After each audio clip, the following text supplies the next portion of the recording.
শ্ৰী শ্ৰী অনিৰুদ্ধদেৱ কলাক্ষেত্ৰখনৰ স্থাপন বা নিৰ্মাণৰ কাম 2007 চনতে হৈছিল। 2007 চনৰ পৰা 2024 লৈকে সুদীৰ্ঘ সময় 2007 চনত প্ৰথম 1 কোটি টকা অনুদান প্ৰাপ্ত হৈছিল। তেতিয়া এটা বিল্ডিং বনিছিল, 2 ষ্টৰী এটা বিল্ডিং হৈছিল। 2007 পৰা 2010 মানলৈকে বিল্ডিংটো মোটামুটি এটা বিল্ডিং হৈছিল। তাৰপিছত 2018 চনত অন্য 1 কোটি টকা অসম চৰকাৰে সেই আমাৰ সোণোৱালৰ হিমন্ত বিশ্ব শৰ্মাৰ বাজেটত এইটো আহিছিল। 1 কোটি টকা অনুদান প্ৰাপ্ত হৈছিল। তিনিচুকীয়া জিলা উপায়ুক্তই 1 কোটি টকা নিবিদা গ্ৰহণ কৰিছিল আৰু সেই মৰ্মে শেষৰ পৰ্যায়ৰ কাম হৈছিল। কিন্তু শেষৰ পৰ্যায়ৰ কামখিনি আমি মুঠেই সন্তুষ্ট নহয়। আৰু যিধৰণে কাম কৰিলে সেইধৰণে সন্তুষ্ট নোহোৱাৰ উপৰিও তাত পৰৱৰ্তীকালত যিবিলাক ঘটনা ঘটিলে সেই ঘটনাবিলাক মানে আচৰিত হ'বলৈ আমি ব্যথিত, শংকিত আৰু অতি দুৰ্ভাগ্যজনক। জিলা প্ৰশাসনে ইয়াৰ যি চাবি কাঠিৰ ভাল বনাওক বেয়া বনাওক যিধৰণে কৰক তেওঁলোকে তাৰপিছত যিটো ব্যৱস্থা ল'লে ব্যৱস্থাটো অতি দুখ লগাজনক আৰু দুৰ্ভাগ্যজনক।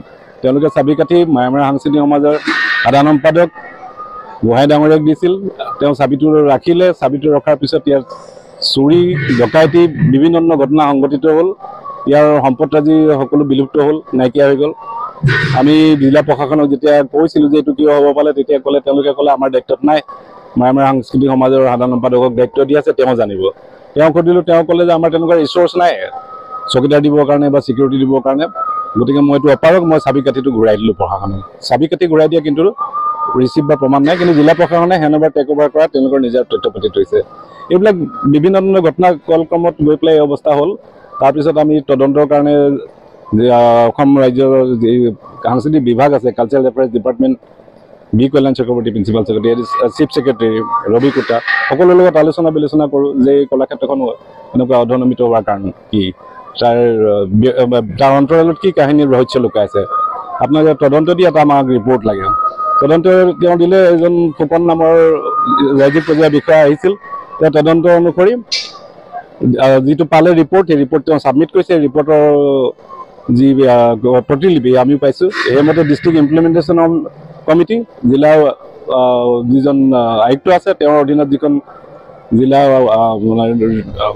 প্ৰজেক্ট যি কোঅৰ্ডিনেশ্যন কমিটি, যিখন প্ৰজেক্ট ইমপ্লিমেণ্টেশ্যন কমিটি, তেওঁলোক দোষী সাব্যস্ত হৈছে।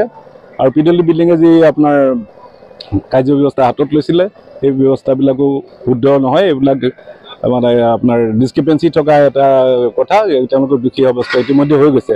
ইয়াৰ পিছত একশ্যন আৰু যি মেজাৰ ল'ব লাগে সেইটো হোৱা নাই। আমি নিজৰ বিভাগীয় প্ৰতিবেদন দিছিলোঁ, মুখ্যমন্ত্ৰী কাৰ্যালয়ত দিছোঁ। আপোনাৰ মুখ্যমন্ত্ৰী ইতিমধ্যে পাব লাগিছিল, যদি পোৱা নাই সেইটো এটা দুৰ্ভাগ্যজনক ঘটনা। আৰু যদি পাই পেলাই তেখেতে একো একশ্যন লোৱা নাই সেইটো এটা দুৰ্ভাগ্যজনক ঘটনা। আমি এই প্ৰলয় নিৰাময় সভাখন এইকাৰণেই পাতিছোঁ, অনিৰুদ্ধ কলাক্ষেত্ৰৰ গুৰুজনা এজন অসমৰ বিশিষ্ট সাহিত্যিক, তেওঁ এজন কলাকৃষ্টি সাধক আৰু আছিলে গুণীজ্ঞানী আছিলে। আমাৰ অনিৰুদ্ধদেৱো তেনেকৈ প্ৰথম প্ৰজ ৰাইটাৰ হয়, সেই সমসাময়িক প্ৰজ ৰাইটাৰ।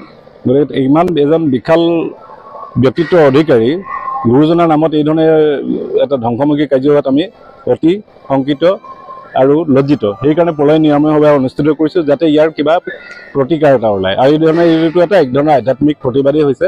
মুখ্যমন্ত্ৰী ইমিডিয়েট আমি ইণ্টাৰফাৰেঞ্চ বিচাৰিছোঁ, তেখেতে হস্তক্ষেপ কৰক আৰু আমাৰ লগত আলোচনা কৰক, ইয়াৰ নিৰাময় ব্যৱস্থা কৰক।